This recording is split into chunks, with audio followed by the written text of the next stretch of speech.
तं यदायुः स्वस्ति न इन्द्रो वृद्धश्रवाः स्वस्ति नः पूषा विश्ववेदाः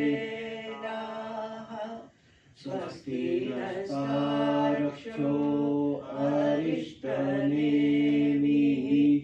स्वस्ति नो बृहस्पतिर्दधातु ॐ शान्ति शान्ति शान्तिः। ॐ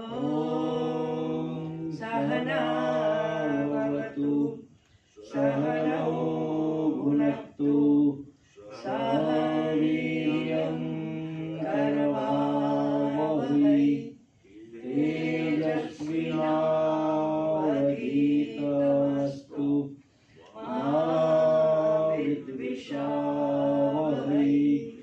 ॐ शान्तिः शान्तिः शान्तिः। ॐ श्री गुरुभ्यो नमः। ॐ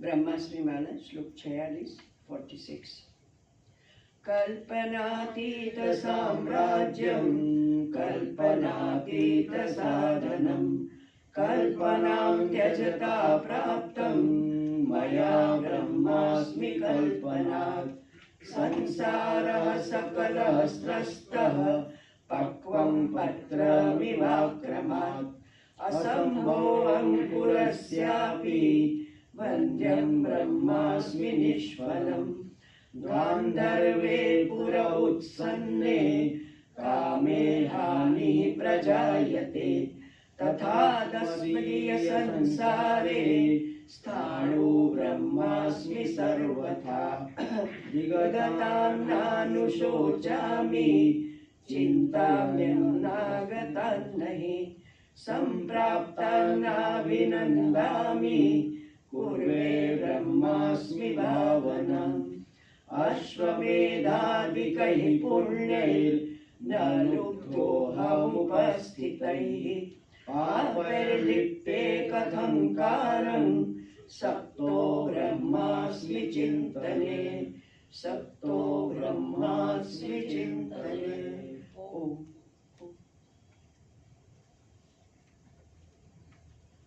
ॐ नमो ब्रह्मादिभ्यो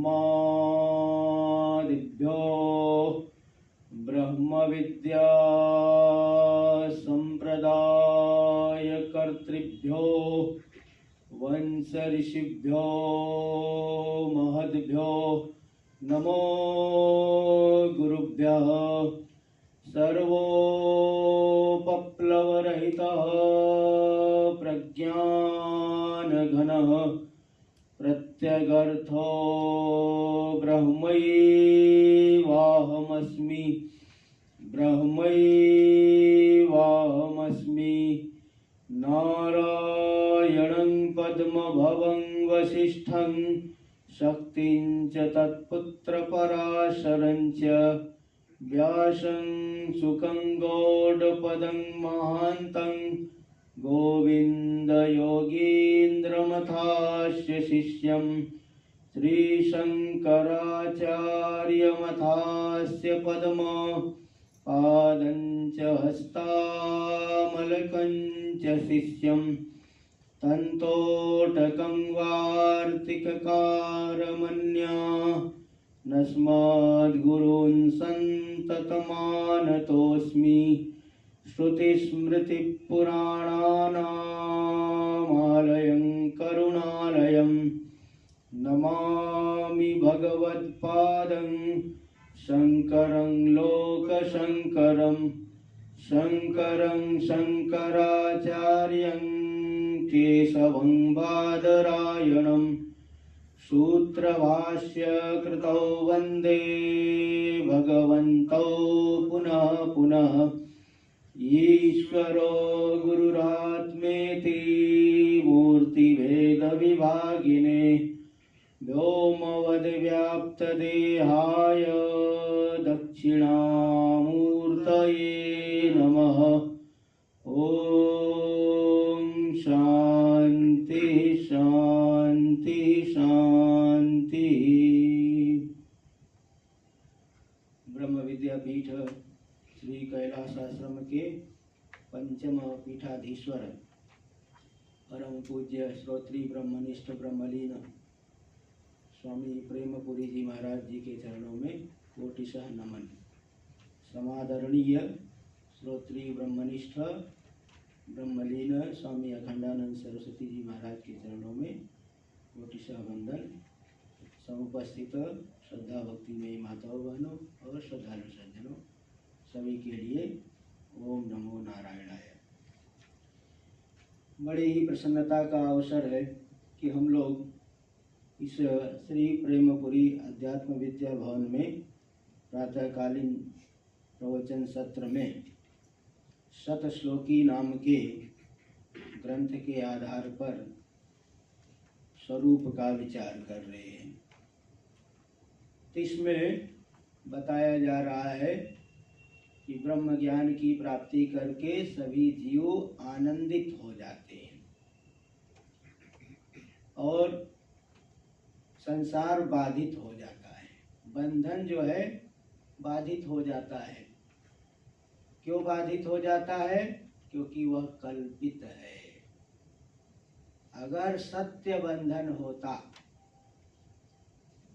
तो कभी बाधित हो ही नहीं सकता था। उसकी निवृत्ति कहाँ से होती होगी? उसकी निवृत्ति के लिए कर्म आदि उपाय से भी माना जा सकता था। जैसे देखिए, असली सर्प आ जाए तो डंडा लेके दौड़ाना ही पड़ेगा, डंडा लेके निकालना पड़ेगा। नकली सर्प को डंडे आदि से नहीं निकाल पाओगे।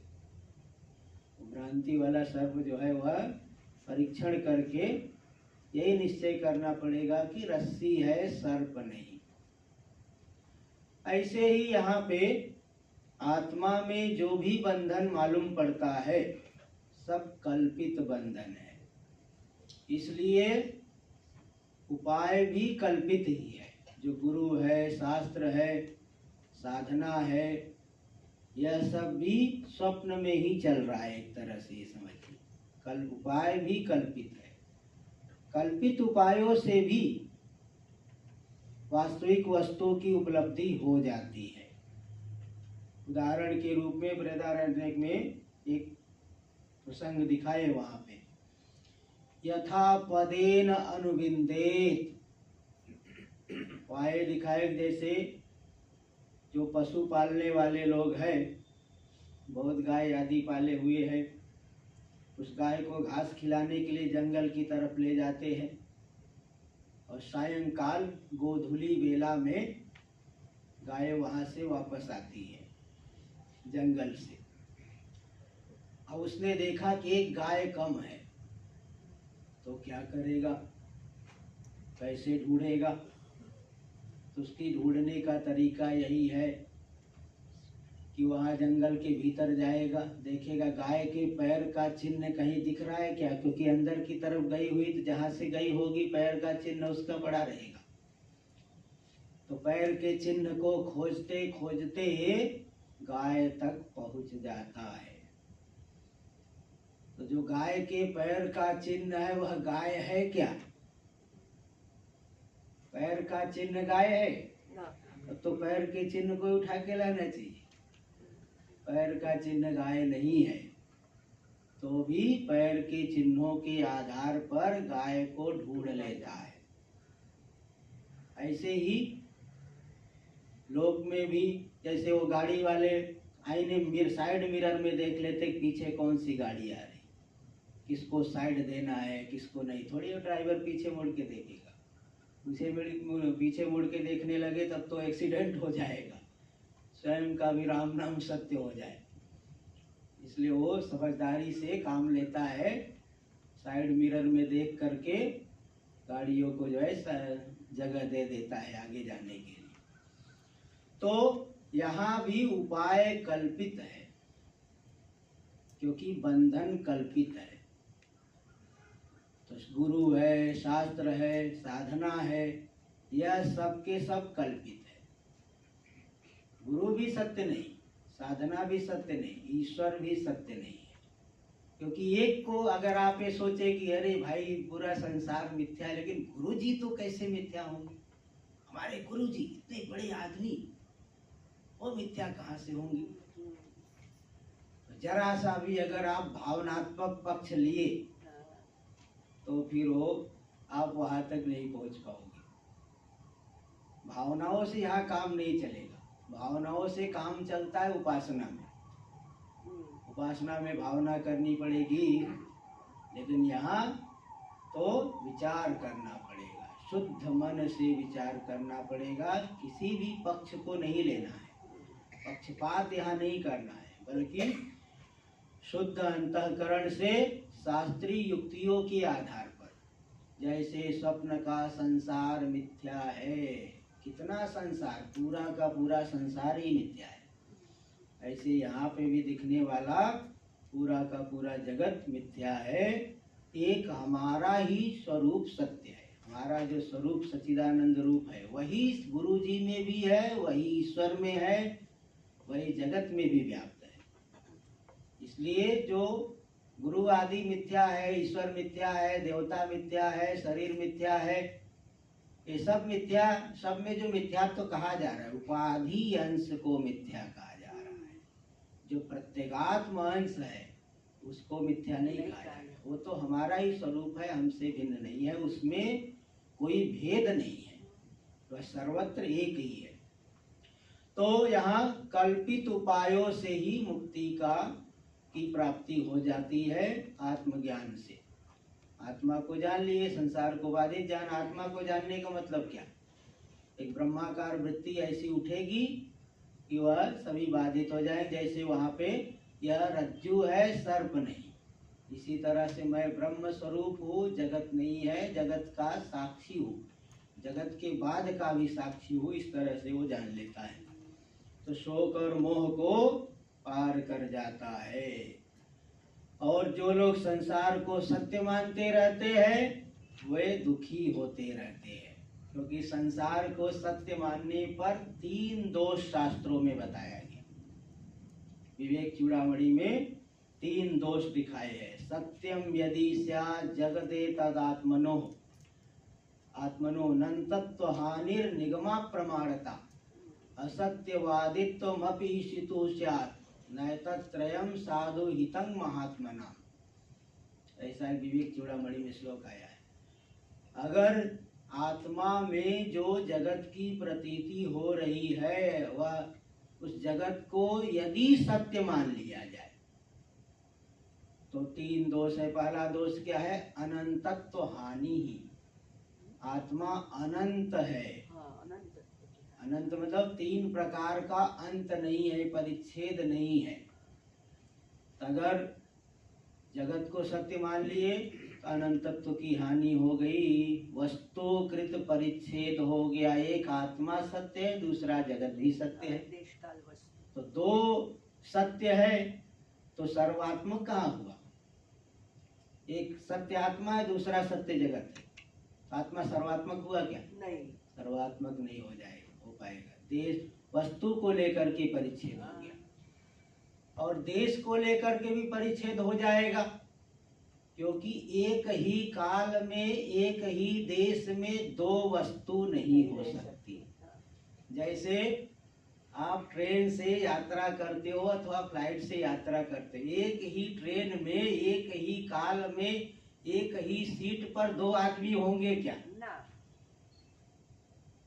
2 आदमी एक ही सीट पे नहीं रहते। अगर 2 आदमी मालूम पड़ रहा है तो समझ लो आपकी गड़बड़ी है, कुछ न कुछ गड़बड़ी हुई है। एक बार जा रहा था ट्रेन से हरिद्वार से दिल्ली, तो मैं जिस नंबर पे बैठा था 25 नंबर सीट पे, एक दूसरा आदमी बोला महाराज उठिए मेरी सीट है। मैंने कहा मेरी सीट है, आपकी कहाँ से है? मैंने टिकट लिया है। बोले नहीं नहीं ये सीट मेरी है, देखो। तो देखा S225 उसमें भी लिखा है, और मेरे भी टिकट पे S225 लिखा है। फिर मैंने ध्यान से देखा तो उसका एक दिन बाद का था, वो एक दिन पहले ही आ गए हैं। तो मैंने बताया कि बा देखो आपका कल का टिकट है ये। बोले अच्छा ऐसा नहीं हो सकता। मैंने कहा देखो तो सही। तब देखा हाँ महाराज सही बात बोल रहे हैं। बोले अब टीटी से कुछ जो है कॉम्प्रोमाइज कुछ करना पड़ेगा, कुछ देना पड़ेगा उसको लगता है। तो जाके वो कहीं दूसरी जगह बैठा। तो ऐसे होता है, एक ही काल में एक ही देश में दो वस्तु कहाँ से होगी? तो अगर दो वस्तु को सत्य मानोगे तो देशकृत परिच्छेद भी आएगा, केवल वस्तुकृत परिच्छेद नहीं, क्योंकि एक ही काल में एक ही देश में दो वस्तु कहाँ से होगी बताओ? तो देशकृत परिच्छेद भी आ गया। इसलिए पहला दोष हो गया अनंतत्व की हानि। आत्मा में आत्मा अनंत नहीं परिच्छिन्न हो जाएगा, वस्तुकृत परिच्छेद आ जाएगा, देशकृत परिच्छेद आ जाएगा। और भी क्या दोष है? दूसरा दोष क्या है? निगमा प्रमाणता, वेद अप्रामाणिक हो जाएगा। वेद कह रहा है सर्वं खल्विदं ब्रह्म नेह नानास्ति किंचन, सब कुछ यह ब्रह्म रूप ही है, सब कुछ नहीं बल्कि ब्रह्म ही है। और नेह नानास्ति किंचन, इस आत्मा में थोड़ा भी भेद नहीं है। ईशावास्यमिदं सर्वम कह रहा है वेद। तब तो अगर जगत को सत्य मानो तो वेद अप्रामाणिक हो गए, वेद भी प्रामाणिक नहीं हो पाएंगे। तब तो जो सबसे बड़ा प्रमाण है अपौरुषेय वाणी है, जिसमें किसी दोष की संभावना नहीं, उसमें वो भी झूठ बोलने लगे तब तो वो भी अप्रामाणिक हो गए। और तीसरी बात, भगवान भी तब तो झूठ बोल रहे, कहने की आपत्ति आएगी। भगवान भी कह रहे गीता में मत्स्थानि सर्वभूतानि न चाहं ते स्वस्थिता, जितने भी प्राणी है, जितना भी संसार है, सब मुझ में स्थित है। न चाहं ते स्वस्थित, लेकिन मैं उनमें स्थित नहीं, क्योंकि मैं आकाश से भी सूक्ष्म हूँ, निरवय हूँ। तो निरवय का किसी से संबंध नहीं होता। न च मत्स्थानि भूतानि, और वास्तव में भूत ये पूरा संसार मुझ में है भी नहीं। क्यों? जैसे स्वप्न का संसार दृष्टा में वास्तव में नहीं होता, ऐसे ही पूरा का पूरा जगत मुझ में वास्तव में है क्या? दिख रहा है लेकिन है नहीं, भ्रांति हो रही है। तो मुझ में जगत है भी नहीं। न च मत्स्थानि भूतानि पश्य में योगम ऐश्वरम, मेरी योग माया संबंधित ऐश्वर्य ईश्वर भाव देखो कि मुझ में कुछ नहीं हो करके भी पूरा का पूरा जगत भासित हो रहा है। यानी जगत मिथ्या ही दिख रहा है, सीपी में चांदी के समान। तो इसीलिए जगत को अगर सत्य मान लिए तो तीन दोष आ गया, अनंतत्व की हानि, वेद की अप्रामाणिकता और भगवान का झूठ बोलना, भगवान में असत्यवादित्व तो आ गया।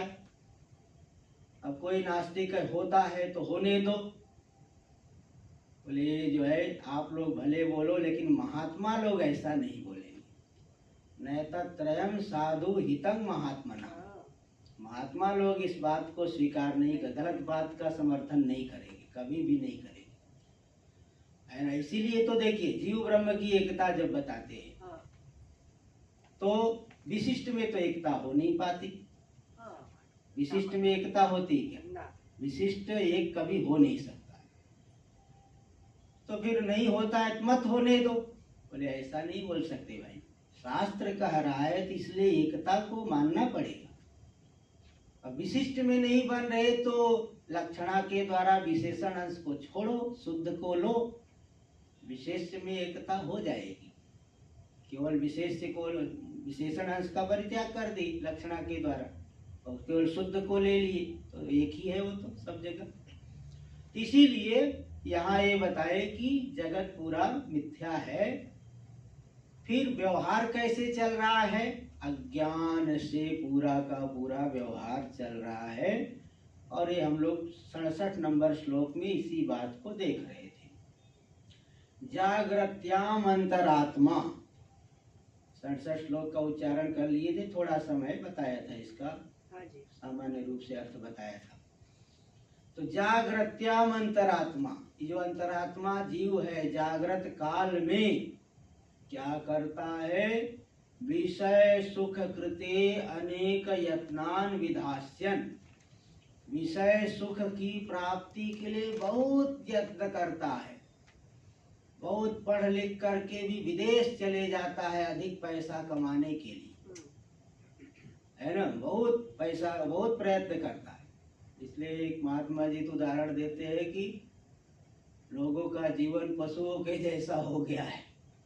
इतना ज्यादा मेहनत कर रहे हैं कि जवानी में ही कमर टेढ़ी हो गई है, दर्द होने लगा। एक आदमी जो है सुबह सुबह एक दिन उठा दर्द से कराहते हुए, आज तो डॉक्टर को दिखाना ही पड़ेगा। तो उसने, उसकी पत्नी ने कहा डॉक्टर को दिखाना, लेकिन जानवरों वाले डॉक्टर को दिखाना। बोले क्यों? क्योंकि तुम्हारा पूरा जीवन तो पशुओं जैसा ही हो गया है। सुबह उठ करके जल्दी जल्दी घोड़े की तरह दौड़ते दौड़ते ऑफिस जाते हो, और ऑफिस में जा करके गधे की तरह मेहनत करते हो, और बॉस के सामने बंदर की तरह नाचते हो, और पूरी दुनिया में सूचनाएं लोमड़ी की तरह इकट्ठा करते हो। लोमड़ी पूरे जंगल का समाचार रखती है कि कहाँ क्या हो रहा है। तो लोमड़ी की तरह पूरी दुनिया की जो है सूचनाएं इकट्ठे करते हो, और ऑफिस से आ करके भैंस की तरह खा के सो जाते हो, और कुत्ते की तरह मेरे ऊपर भागते हो। तो तुम्हारा पूरा जीवन तो पशुओं के जैसा ही हो गया है। इसलिए तुम्हें आदमियों वाला डॉक्टर नहीं ठीक कर पाएगा। पशुओं वाले डॉक्टर के पास जाओ तो कुछ ठीक कर सकता है। तो कितना मेहनत करता है आदमी पैसा कमाने के लिए, पैसे को ही सब कुछ मान लेता है। यही देखो बात यहाँ बता रहे, जागृत काल में जीवात्मा विषय सुख की प्राप्ति के लिए अनेक प्रयत्न करता है, बहुत प्रयत्न करता है। यहाँ तक कि उदाहरण देते हैं कि घर में आग लग गई तो हिम्मत करके घुस जाएगा पैसे की पोटली निकालने के लिए कि सोने चांदी जो है वो न खराब हो। अपनी जान को भी हथेली पे रख करके पैसे की पोटली निकाल के लाएगा। एक बार हरिद्वार कुंभ में घटना घट गई है। हमारे कैलाश आश्रम के जो दूसरे पीठाधीश्वर थे उनका नाम था स्वामी जनार्दन गिरी जी महाराज। तो हरिद्वार में कुंभ लगा था, आश्रम का टेंट लगा हुआ था, उस टेंट में आग लग गई, बहुत से टेंटों में आग लग गई। तो महाराज जी का जो शिष्य था वो टेंट के भीतर जा करके पैसे वाली पेटी को उठा लाया। तो महाराज जी ने शिष्य को 2 थप्पड़ मारा, पागल इसको क्यों लाया, पुस्तक की पेटी लाना था, पैसे की पेटी क्यों लाया, फालतू चीज उठा लाता है, स्वाध्याय बंद हमारा रहेगा। पुस्तक की पेटी लाना चाहिए, वो पैसे की पेटी उठा के ला रहा है। हम लोगों के लिए ज्यादा महत्वपूर्ण ये है, पैसा तो आते जाते रहेगा। तो इस तरह से उन्होंने शिष्य को 2 थप्पड़ मारा इस बात पे। तो शिष्य की सोच क्या है? जैसे संसार के आदमियों की सोच है कि आग लग गई तो पहले किसको बचाना है, पैसे की पोटली को बचाना है भाई। और जो है सामान्य कपड़ा लत्ता जलता है जल जाने दो। तो यही बात यहाँ भी दिखा रहे कि जागृत काल में जो जीवात्मा है धन कमाने के लिए, धन को बचाने के लिए बहुत प्रयत्न करता है।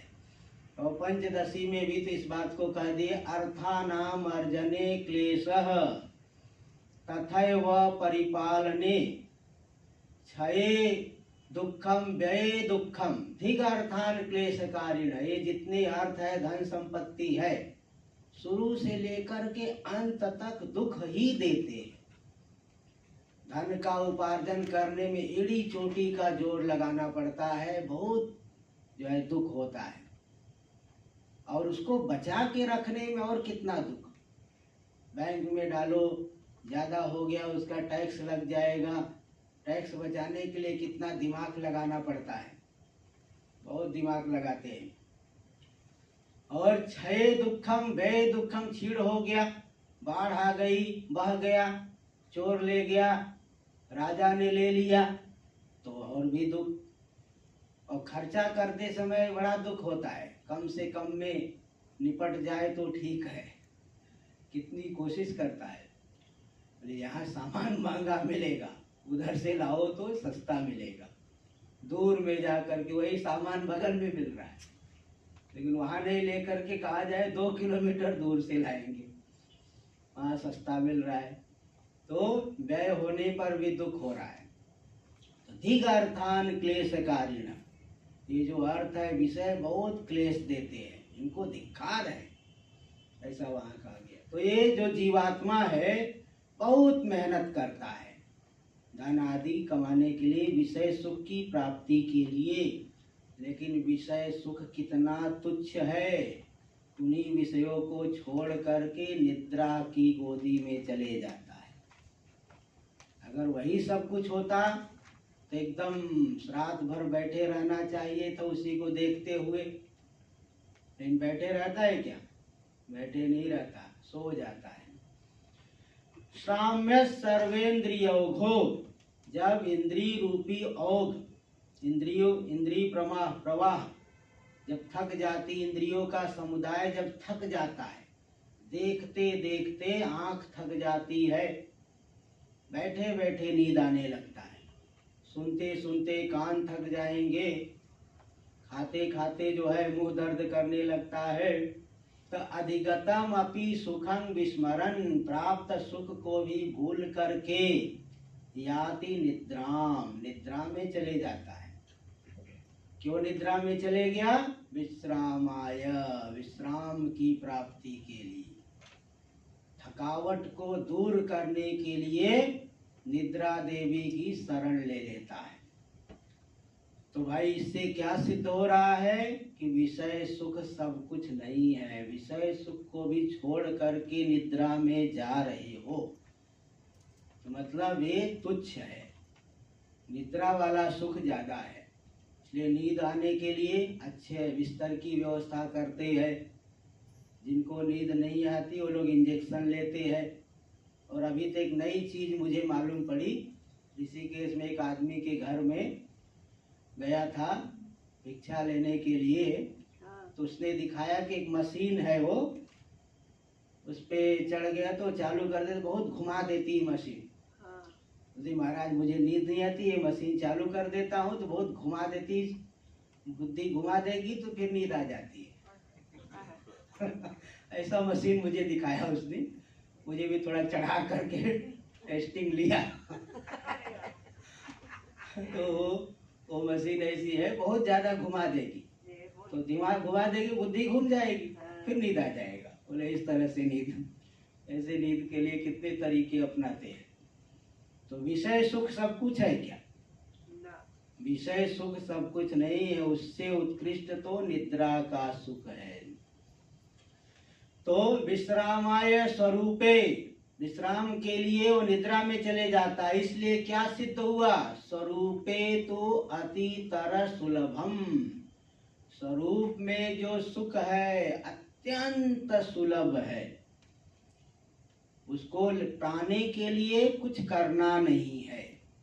जैसे इस कमरे में खाली जगह करने के लिए, आकाश करने के लिए क्या करना पड़ेगा?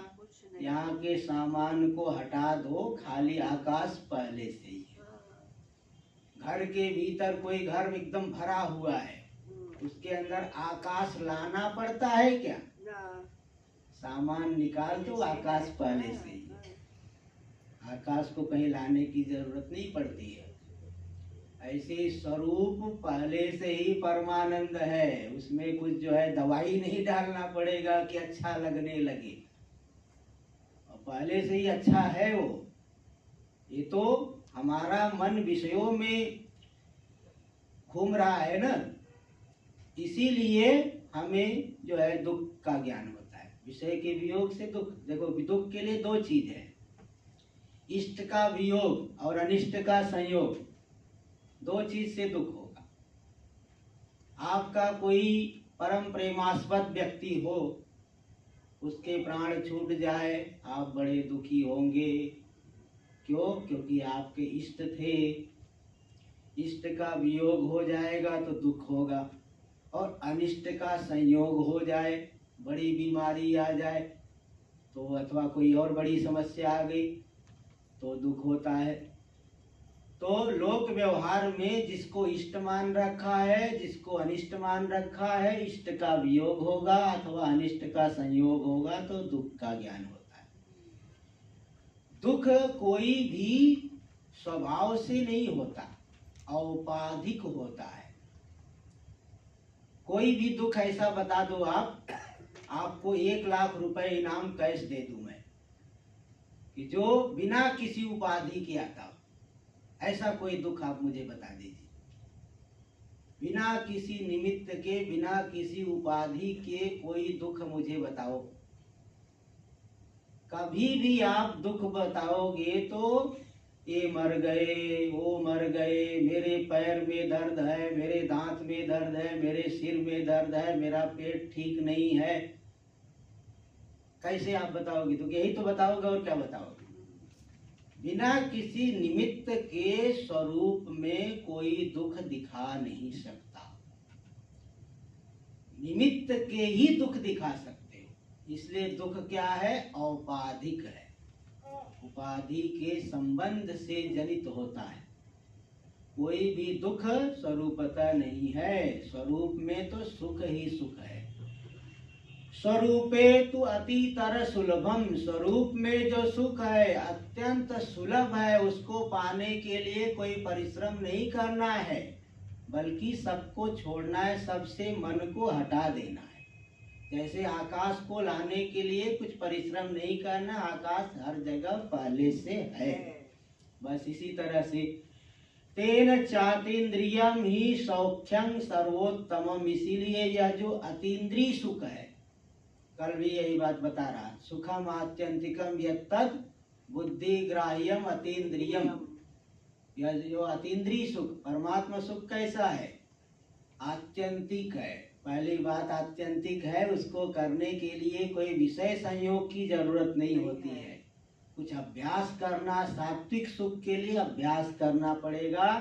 पूजा करोगे, ध्यान करोगे तो आपको सात्विक सुख का अनुभव होगा।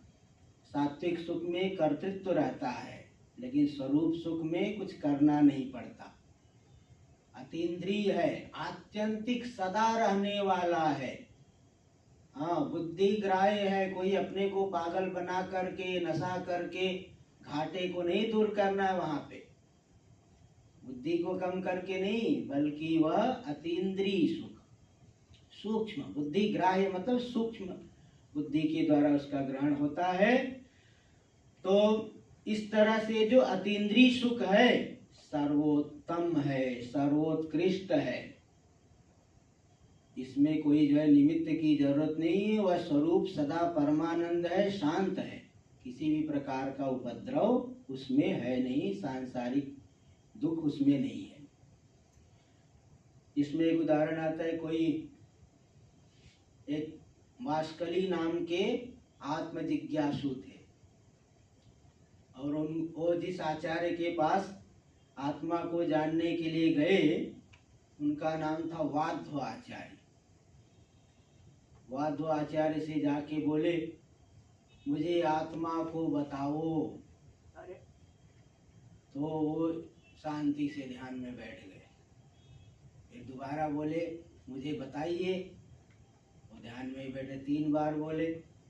फिर जब समाधि से बाहर निकले तो उन्होंने कहा मैं तो आपसे पूछ रहा था आत्मा को बताइए, और आप ध्यान में बैठ गए। उन्होंने कहा वही तो बता रहा था, आत्मा को ही बता रहा था ध्यान में जा करके। क्या बता रहा था? उपशांतो यम आत्मा, ये आत्मा उपशांत है, इसमें कोई उपद्रव नहीं, कोई जो है नैमित्तिक सुख आदि नहीं है। बाह्य पदार्थों में नैमित्तिक सुख है, भोजन करोगे तो सुख मिलेगा, भूख लगी है तो भोजन करना पड़ेगा, प्यास लगी पानी पियोगे तब शांति मिलेगी। यह आत्मा तो सदा ही उपशांत है, यहाँ कोई निमित्त की जरूरत नहीं है, इसीलिए सर्वोत्तम सुख है। अतीन्द्रिय सुख सर्वोत्तम सुख हो गया। और जो वैषयिक सुख है कैसा है? परिणति विरसाद, परिणाम में जो विरस होता है, परिणाम में जो है वो दुख देने वाला। पहले तो बड़ा अच्छा लगा, बाद में वासनाएं इतनी ज्यादा बढ़ गई कि विषय के पीछे भागने लगा, नहीं मिलेगा तो दुख, और मिल गया और इंद्रिय में सामर्थ्य नहीं है, पैसा तो बहुत है लेकिन डायबिटीज आदि हो गई, बीमारी आ गई, तो भी नहीं सेवन कर पाएगा, बहुत दुखी होता है।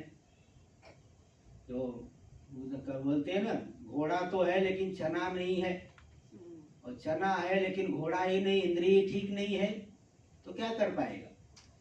इसलिए वैषयिक सुख है ना, सदा वो दुख से ग्रस्त रहते हैं। परिणति में विरस, परिणति परिणाम में दुख देने वाले हैं। तो उस सुख की अपेक्षा स्वरूप सुख बड़ा ही उत्तम है, इंद्रियों को थकाने वाला नहीं है। और वैषयिक सुख तो इंद्रियों को थका देता है, इसलिए पहले बता दिए ना, उसको सभी जब थक जाती है तो निद्रा की तरफ जाता है। तो वो जितना हम विषय सेवन करते हैं इंद्रियां बहुत थकती है, इसलिए ज्यादा परिश्रम करने वाले को निद्रा ज्यादा आती है, और जो परिश्रम कम करता है उसको निद्रा भी कम आती है। इसका उदाहरण मुझे तब स्पष्ट रूप से भान हुआ। एक हमारे पहचान का ब्रह्मचारी है, उत्तर काशी में रहता है, उत्तर काशी से और ऊपर पहाड़ पे रहता है। वो जिस जगह पे रहता है 4 किलोमीटर इधर गांव है, 4 किलोमीटर वहां, दोनों तरफ 4-4 किलोमीटर पे गांव है, और बीच में उसकी पहाड़ के ऊपर कुटिया एकदम जंगल में है।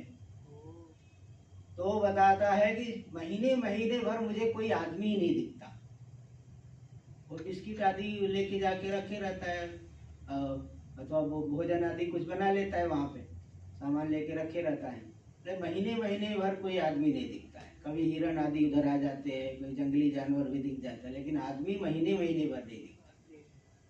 तो ये बता रहा था कि वो नींद ही नहीं आती जल्दी, ज्यादा से ज्यादा 24 घंटे में 1-2 घंटे नींद आती बस।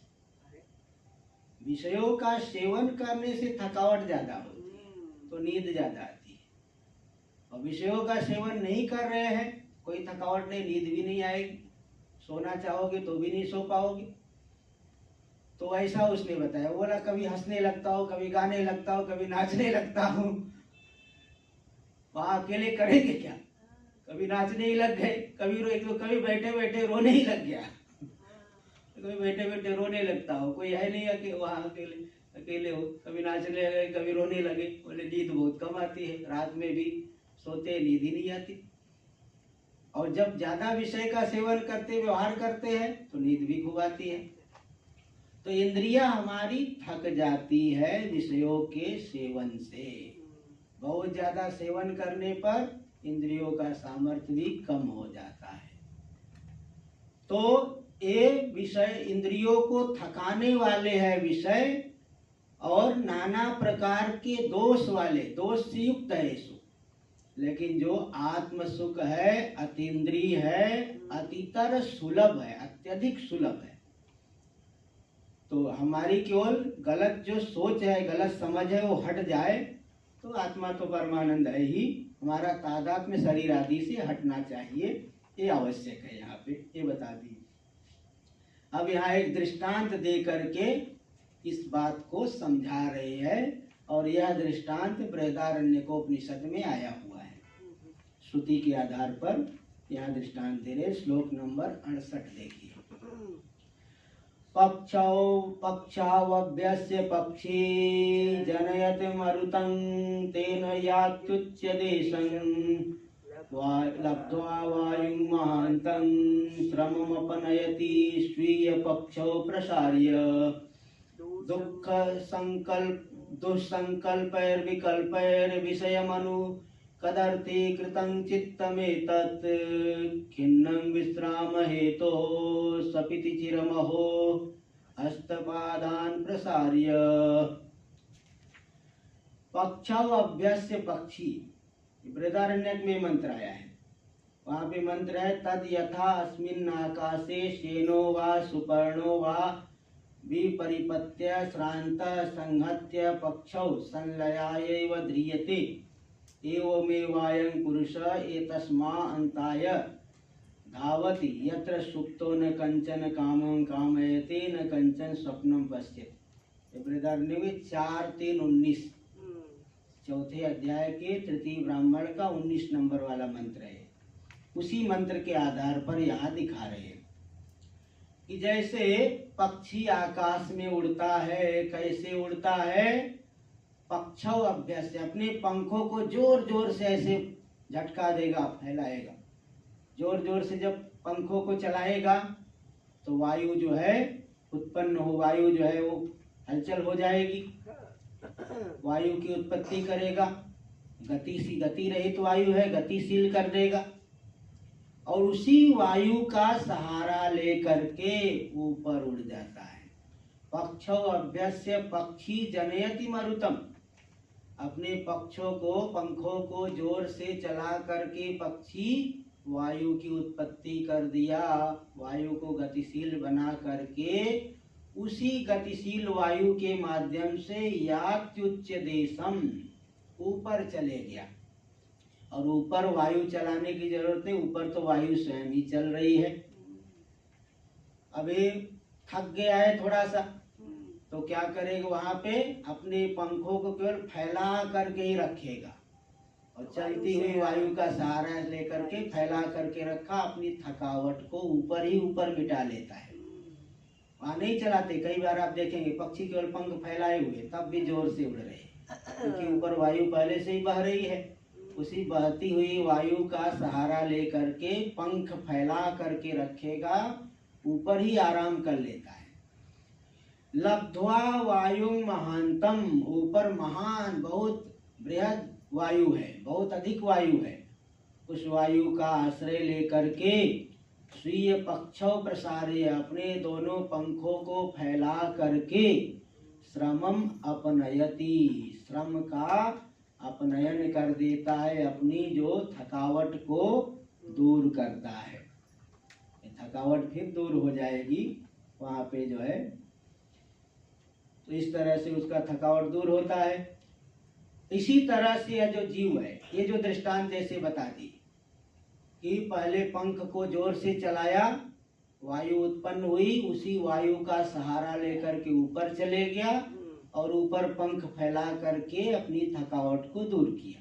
ये जो दृष्टांत, इसी दृष्टांत से यहाँ बता रहे हैं जीव भी जागृत काल में इंद्रिय आदि के द्वारा, पांचों इंद्रियों के द्वारा पांचों विषयों को बारंबार ग्रहण करके थक जाता है, पीड़ित हो जाता है, विषयों से संतुष्ट नहीं होता है। कितना भी विषय मिल जाए, जागृत काल में पूरी तरह से संतुष्ट नहीं होता।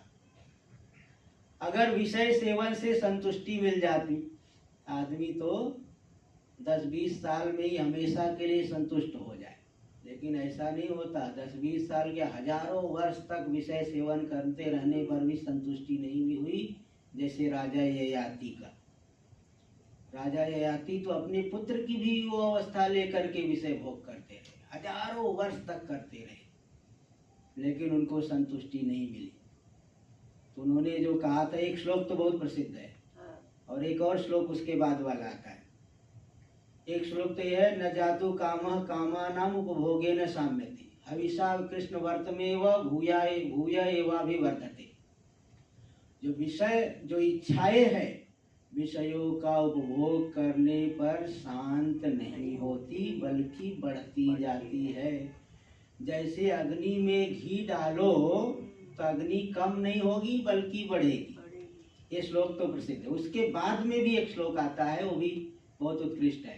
और उसमें क्या बताया, यत् पृथिव्यां ब्रीहि यवम हिरण्यं पशव स्त्रिय नालम एकस्य तत्सर्वम इति मत्वा समं व्रजेत्। बोले पूरी पृथ्वी में जितना भी अनाज है, ब्रीहि यव आदि है, हिरण्य, जितनी भी सोने चांदी आदि संपत्ति है, जितनी भी स्त्रियां है, जितने भी पशु है, एक आदमी के लिए भी पर्याप्त नहीं है। एक ही व्यक्ति को पूरे संसार की सभी धन संपत्ति मिल जाए, सभी स्त्रियां मिल जाए, तो भी वो संतुष्ट होने वाला नहीं है। एक के लिए भी पर्याप्त नहीं है। फिर शांति कैसे मिलेगी? बोले संतोष से। इति मत्वा समं व्रजेत्, ऐसा मान करके संतुष्ट हो, थोड़े में ही संतुष्ट हो जाए। और संतोष करेगा तो फिर आगे ज्ञान साधना की तरफ बढ़ेगा। तो इसीलिए एक व्यक्ति के लिए भी पूरा नहीं होगा। और जिसके अंदर संतोष है उसके अंदर तो सर्वत्र संपदा ही संपदा है। उपानद गूढ़ पादस्य ननु नूनम चर्मावृतेव भू।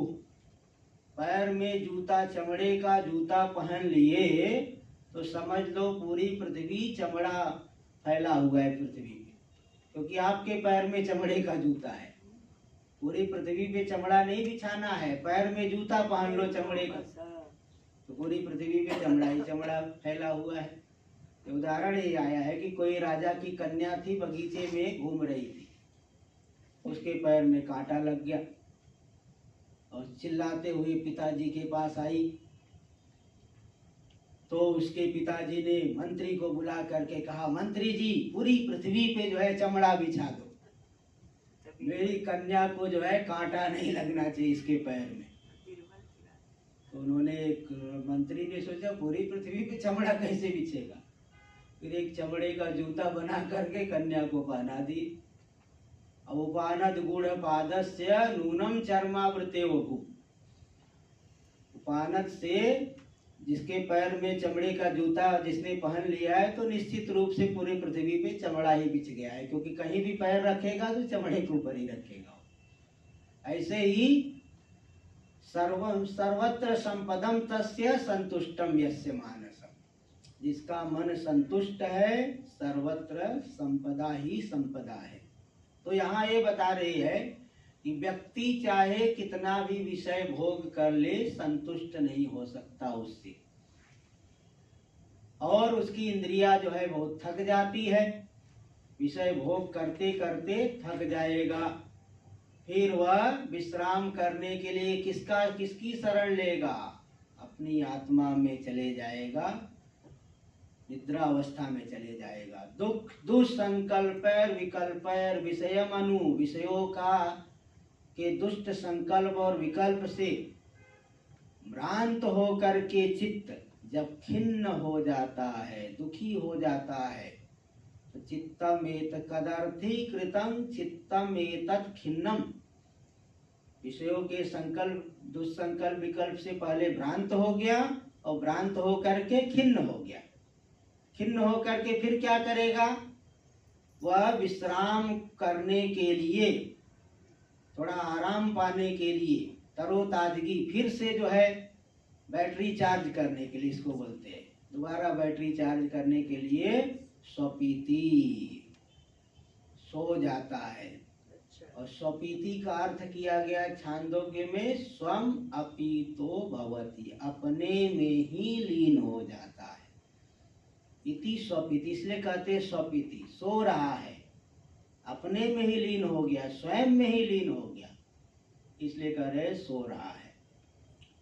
स्वपीति चिरमहो, चिरकाल तक, 6 घंटे तक सो जाता है, 7 घंटे 8 घंटे, छोटे बच्चे तो ज्यादा सो जाते हैं। तो हस्त पादान प्रसार्य, हाथ पैर फैला करके सो जाता है। बोलते घोड़े बेच करके सो रहा है, कुछ उसको खबर ही नहीं। हाथ पैर फैला करके देखो सो गया। इस तरह से जब विषय व्यवहार में नाना प्रकार की कठिनाई हुई, नाना प्रकार से वह दुखी हुआ और विषय ग्रहण कर करके थक गया, तो जाके स्वरूप में लीन हो गया, परमात्मा में लीन हो गया। छांदोग्य में आया प्राण बंधनम ही सौम्य मन। यह मन उपाधि वाला जीव प्राण रूपी बंधन वाला है, परमात्मा रूपी बंधन वाला है, उसी में जाके लीन हो जाता है। जैसे इसमें वहां दृष्टांत दिए चिड़िया का, वहां भी ऐसा दृष्टांत दिए। एक चिड़िया जो है, किसी चिड़िया को फंसाने वाले शिकारी ने चिड़िया को रस्सी में बांध लिया। शकुनी, शकुनी यानी पक्षी, वहां शकुनी दृष्टांत आया। पक्षी को बांध लिया। अब पक्षी क्या करेगा, कभी पूर्व दिशा में उड़ेगा, कभी पश्चिम दिशा में उड़ेगा, कभी उत्तर उड़ेगा, कभी दक्षिण उड़ेगा। उड़ करके जब थक गया तो आके उसके सिर पे ही बैठ जाएगा। जो शिकारी है उसी के सिर पे बैठ गई, बंधी हुई है ना, जा नहीं पाएगी। इधर उड़ी, उधर उड़ी, उधर उड़ी, चारों तरफ उड़ करके जब थक गई तो शिकारी के सिर पे ही बैठ गई, वही सो गई। ऐसे ही जीव बंधा हुआ है ना, परमात्मा से अलग हो सकता है क्या? परमात्मा से शाश्वत संबंध है। जगत के पदार्थों से तो ऋणानुबंध, इसको बोलते हैं ऋणानुबंध। आपका जो है पिता के साथ संबंध, माता के साथ संबंध, पति के साथ संबंध, पत्नी के साथ संबंध, पुत्र के साथ संबंध, यह क्या है? ऋणानुबंध इसको बोलते। पूर्व कर्मों का कोई ऐसा हिसाब किताब बाकी रह गया है, वह हिसाब किताब पूरा करने के लिए संसार के संबंधियों से आपका संबंध होता है। किसी से थोड़ा हिसाब किताब बाकी है तो थोड़े समय ही संबंध रहेगा, ज्यादा बाकी रह गया तो लंबे समय तक संबंध रहेगा, लंबे समय तक दुखी होंगे, सामने वाले को दुख देंगे, अथवा सुख भी मिलता है, क्षणिक सुख। ये जो व्यावहारिक पदार्थों से संबंध है यह ऋणानुबंध है, क्षणिक संबंध है। लेकिन परमात्मा के साथ जीव का जो संबंध है शाश्वत संबंध है, उस संबंध का कभी वियोग नहीं हो सकता। और प्रतिदिन गहरी निद्रा में जा करके परमात्मा में लीन हो करके वापस आता है। और जानता क्यों नहीं? परमात्मा से मिला और जाना क्यों नहीं? इतने बड़े आदमी से हाथ मिलाए और पता ही नहीं चला कि सामने वाले प्रधानमंत्री थे, उनसे हाथ मिला के आ रहे हो, मालूम भी नहीं पड़ रहा है। ऐसा कैसे हो सकता है? बोले ऐसा इसलिए हो सकता है क्योंकि अज्ञान से आवृत है। अज्ञान, अविद्या, काम, कर्म, ये उपाधि जो है ना सूक्ष्म रूप से वहां बीच में अंतर कर रही है। पारस पत्थर और लोहे के बीच में एक प्लास्टिक आ जाए तो लोहा सोना नहीं बन पाएगा। पारस पत्थर से डायरेक्ट उसको टच में होना पड़ेगा, तभी वो सोना हो पाएगा। बीच में एक पतला सा प्लास्टिक आ गया तो वह सोना नहीं हो पाएगा। वो प्लास्टिक वाले को बीच को हटाना पड़ेगा, तभी जो है सोना बना पाओगे। ऐसे यहाँ पे अविद्या, काम, कर्म है, बने हुए हैं। अविद्या का लय तो बिना ज्ञान के, बिना ब्रह्माकार वृत्ति के हो ही नहीं सकता है।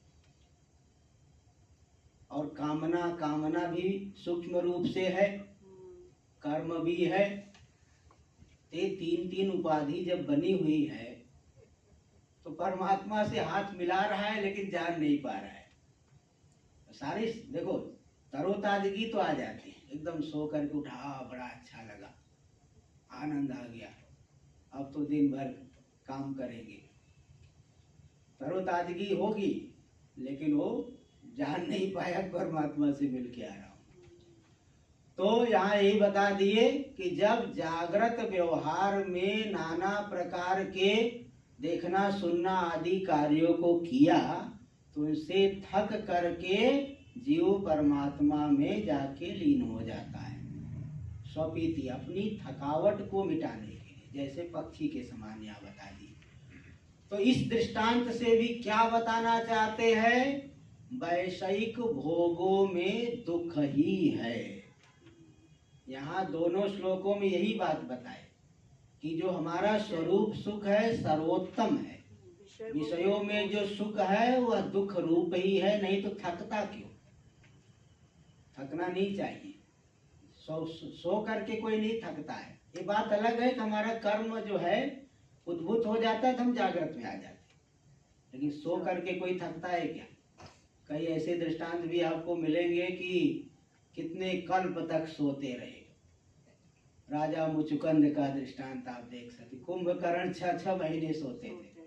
सो करके थक गया ऐसा नहीं होता है।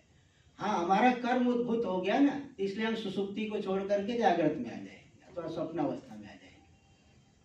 तो थकावट वाला वो सुख नहीं है, वो भी प्रारब्ध को लेके। हाँ, प्रारब्ध जब नए कर्म उद्भूत हो गए तो जागृत में आ जाएंगे, नहीं तो सुसुप्ति में ही पड़े रहते।